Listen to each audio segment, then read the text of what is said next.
அஜித் சாருடைய விடாமுயற்சி படம் அப்படிங்கிறது 2025 பொங்கலுக்கு ரிலீஸ் ஆக போகுது அப்படிங்கிறது கன்ஃபார்ம் ஆயிடுச்சு. பட் இந்த டைமில் இந்த படத்தோட கேம் சேஞ்சர் அப்படிங்கிற படமும் வந்து வரப்போகுது. இது முன்னாடியே வந்து நாங்கள் இப்போ தான் ரிலீஸ் பண்ண போகிறோம் அப்படிங்கிற மாதிரி சங்கர் சாரும் வந்து சொல்லிட்டாரு. அண்ட் ராம் சரண் அவர்களும் வந்து இன்றைக்கி பார்த்தோம்னா RRRக்கு அப்புறம் பெரிய லெவலில் இருக்கிறாரு. எல்லாமே ஓகே தான். ஸோ இந்த படம் வந்து ரிலீஸ் ஆக போகுது. ஸோ இந்த டைமில் பார்த்தோம்னா இந்த 2 படம் ரிலீஸ் ஆகுதுங்கிறது பெரிய ஒரு விஷயம், ஒரு பெரிய ஒரு படங்கள். இதை தாண்டி வந்து சங்கர் அவர்களோட படம் தமிழ்லையும் சரி தெலுங்குலையும் சரி ஒட்டுமொத்தமாக சவுத் இந்தியா மொத்தமாகவே வந்து பார்த்தோம்னா ஒரு பெரிய ஒரு மார்க்கெட் வந்து அவருக்கு ராம் சரண் மூலயமா வந்து இந்த படம் நிறைய ஸ்க்ரீன்ஸ் வந்து கிடைக்கும். இதை தாண்டி வணங்கான், பாலா சாருடைய வணங்கான் அண்ட் அருண் விஜய் அவர்களுடைய படம், ஸோ அந்த படம் அதுவும் வந்து வருது இந்த படம். அண்ட் இதை தாண்டி இன்னொரு படமும் வந்து வர்றதுக்கு தமிழ் சினிமாவில் வாய்ப்பு இருக்கலாம். பட் இந்த 3 படமே பார்த்தோன்னா இப்போ வரைக்குமே வணங்கான், கேம் சேஞ்சர், விடாமுயற்சி, இதில் 2 படம் பெரிய படம். இதுக்கே வந்து தியேட்டர்ஸ் அப்படிங்கிறது தமிழ்நாட்டில் ஃபுல்லாக இருக்குமா? பட் இதை தாண்டி விக்ரம் சாருடைய வீர தீர சூரன் பார்ட் 2 அந்த படமும் வந்து வரப்போகுது அப்படிங்கிறாங்க. ஓகே, கேம் சேஞ்சர் ஆல்ரெடி வந்துருச்சு, ஓகே, விடாமுயற்சியும் வந்து வருது. விடாமுயற்சி, கேம் சேஞ்சர், வணங்கான் இப்படிங்கிற ஒரு விஷயமே வந்து நல்லா தானே இருக்குது. ஸோ இது கூட வந்து வீர தீர சூரன் படமும் வந்து வருது.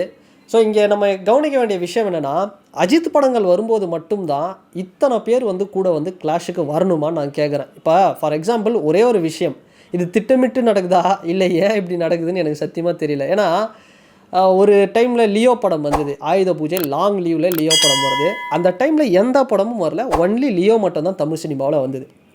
இன்னொரு விஷயம், விஸ்வாசம் பொங்கலுக்கு வருது அப்படின்னு சொல்லிட்டாங்க ஒரு டைம் 2019. ஸோ அந்த டைமில் பார்த்தோம் அப்படின்னா பேட்டை கூட வருது. ஓகே, அந்த டைமில் தான் வந்து வரணுமா? அதையும் வந்து நான் வந்து நிறைய வீடியோவில் சொல்லியிருக்கிறேன். ஆனால் விஜய் சார் படமும் ரஜினி சார் படமும் ஒன்றா வராது.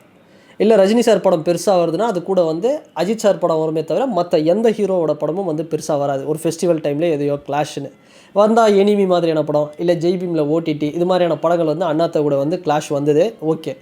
பட் அஜித் படம் வரும்போது மட்டும்தான் ஒரு வாட்டியும் திட்டமிட்டே இது பண்ணுறாங்களா என்னன்னு தெரில. ஒரு பெரிய கம்பெனியும் பெரிய ப்ரொடக்ஷனும் பெரிய ஹீரோவும் இது ஏன் பண்ணுறாங்கன்னு தெரியல. ஸோ இதுதான் வந்து ஒரு மிகப்பெரிய ஒரு பிரச்சனையாக இருக்குது இங்கே. அதாவது நீங்கள் பண்ணணும் அப்படின்னு முடிவு பண்ணிட்டீங்க அப்படின்னா ஏன் லியோ கூட வந்து வேறு ஏதாவது படங்கள் பண்ணலாம்ல? இல்லை இந்த கேம் சேஞ்சர் படம் ஓகே ஆல்ரெடி ஃபுல்லு, இப்போ வீரதீர சூரனும் வந்து வரணுமா? ஸோ இதுதான் வந்து நான் கேட்குறேன்.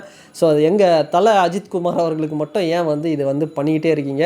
ஸோ அட் த எண்டு அவருடைய ஓப்பனிங்கும் சரி, அவருடைய கலெக்ஷன், அவருடைய ஃபேன் பேஸ், அவருடைய அந்த எல்லாமே வந்து எதுவும் பண்ண முடியாதுன்னு வச்சுக்கோங்களேன். ஸோ அந்தளவுக்கு வந்து ஒரு மாசாக இருக்கும். என்ன தான் பண்ணாலும் நெகட்டிவிட்டியை போட்டு ஸ்ப்ரெட் பண்ணாலும் இவன் நெகட்டிவிட்டியை ஸ்ப்ரெட் பண்ணால் தான் அந்த விரக்தியில் போயிட்டு இன்னும் ஒரு 3 வாட்டி 4 வாட்டி போய் தேட்டரில் வந்து உட்காந்து பார்ப்போம். அது வேறு ஒரு விஷயம். பட்டு இந்த ஒரு பாகுபாடு அப்படிங்கிறது எதுக்கு அப்படின்னு தான் சொல்கிறேன். ஸோ அஜித் வந்து அவர் இப்படி எதுக்கும் வரமாட்டார் சினிமாவில், அவர் எந்த ஃபங்க்ஷனுக்கு வரமாட்டார், ஹெட் வெயிட்டு, அதனால் அவரை வந்து நாங்கள் இது மாதிரி வந்து கிளாஷ்லாம் போடுறோம் அப்படிங்கிற மாதிரி கூட எது வேணால் பின்னாடி வந்து இருக்கட்டும். பட் விடாமுயற்சி 2 வருஷம் கழித்து வருது. கொஞ்சம் சரி ஓகே, கேம் சேஞ்சர் ஒரு தெலுங்கு படம், சரி இங்கே இருக்கிற ஆடியன்ஸ் சப்போஸ் 2 படமும் சுமாராக இருந்தாலும் சரி, 2 படமும் சூப்பராக இருந்தாலும் சரி, இல்லை 1 ஹிட் ஆகி 1 வந்து சுமாராக இருந்தாலும் ஏதோ பார்த்துக்கிட்டு போட்டுமே அப்படின்னு விடுறதை விட்டுட்டு கூட வந்து இன்னும் வந்து நிறைய படங்கள் இன்னும் கூட ரிலீஸ் பண்ணுங்கன்றேன்.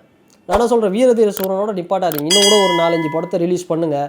தியேட்டர் கிடைக்காம போட்டோம், ஸோ இப்படி ஆகட்டும். ஏன்னா அஜித் படம் வரும்போது தான் வந்து இது மாதிரியான விஷயங்கள்லாம் வந்து திட்டமிட்டு வந்து பண்ணுவாங்களே. ஸோ அதுக்காக தான் வந்து இது ரொம்ப ஒரு தவறான ஒரு செயல், இது ஒரு தவறான ஒரு விஷயம்.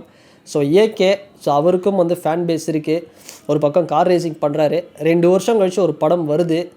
ஸோ கொஞ்சம் வந்து அந்த பாலிடிக்ஸ்லாம் பின்னாடி பண்ணாமல் ஒரு கொஞ்சம் இருந்தாங்க அப்படின்னா ரொம்பவே நல்லாயிருக்கும். ஒரு அஜித் ஃபேனாக வந்து இது எப்பவுமே அப்படி நீங்கள் கிளாஷ் விடணும் அப்படின்னு முடிவு பண்ணிங்கன்னா ரஜினி சார் படம் வரும்போதும் விடுங்க, விஜய் சார் படம் விடும்போதும் கிளாஷ் வந்து பண்ணுங்கள். ஸோ அதுக்காக தான் வந்து நான் சொல்கிறேன்.